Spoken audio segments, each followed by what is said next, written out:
Good Morning Business, French Tech.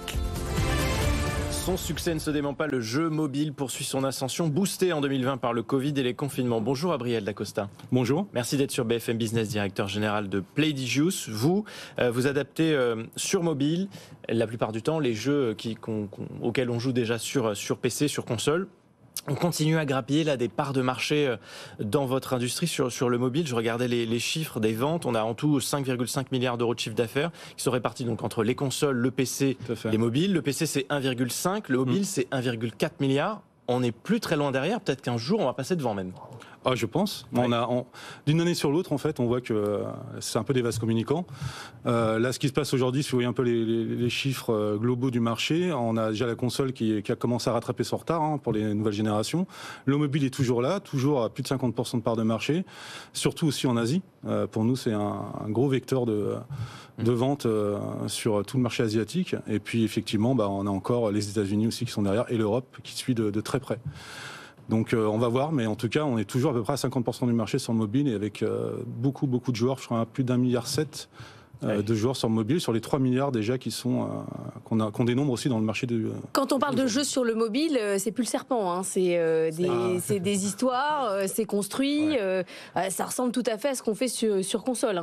Là, je vous rejoins complètement parce que vous pouvez voir la dernière conférence qu'a fait Apple où ils ont montré la puissance en fait des jeux.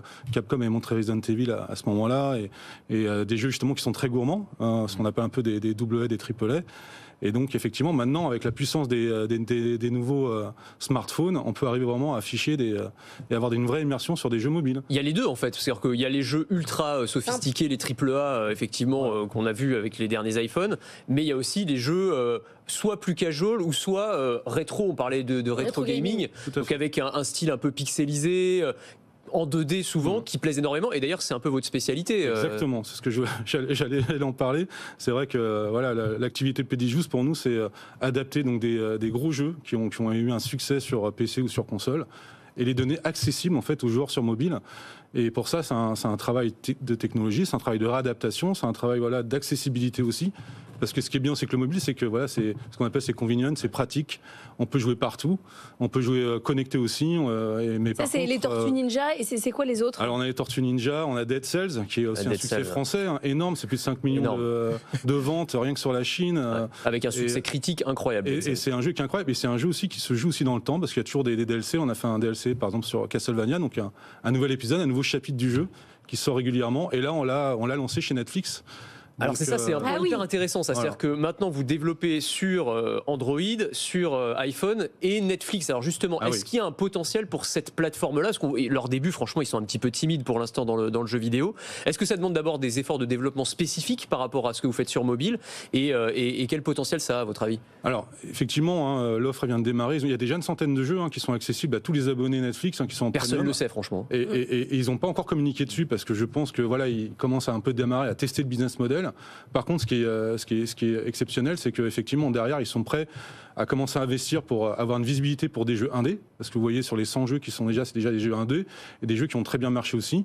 Et effectivement, nous, on a eu la chance d'être appelés pour déjà apporter les Tortues Ninja, qui est un des top 10 justement de l'offre. Ensuite, on a eu Spiritfarer, qui est un très très beau jeu aussi, fait par des Canadiens. Et puis là, c'est notre troisième jeu, Dead Cells, qui est... où là on arrive en plus avec tous les nouveaux scénarios, donc Castlevania, tous les DLC qui sont sortis, donc avec un vrai package. Et effectivement, ça a demandé d'adaptation, ça a demandé aussi, comme sur une console, de respecter les TRC, donc tout ce qui est les requirements technical, tous les prérequis techniques pour pouvoir l'adapter. Playdigious que vous représentez a été racheté en 2021 par le groupe suédois Fragbite. C'est une consolidation du secteur aussi du jeu mobile. Alors, c'est vrai que sur le mobile, on a quand même des champions comme Vodou en France. On a la chance d'avoir des locomotives justement dans le marché de l'hyper casual.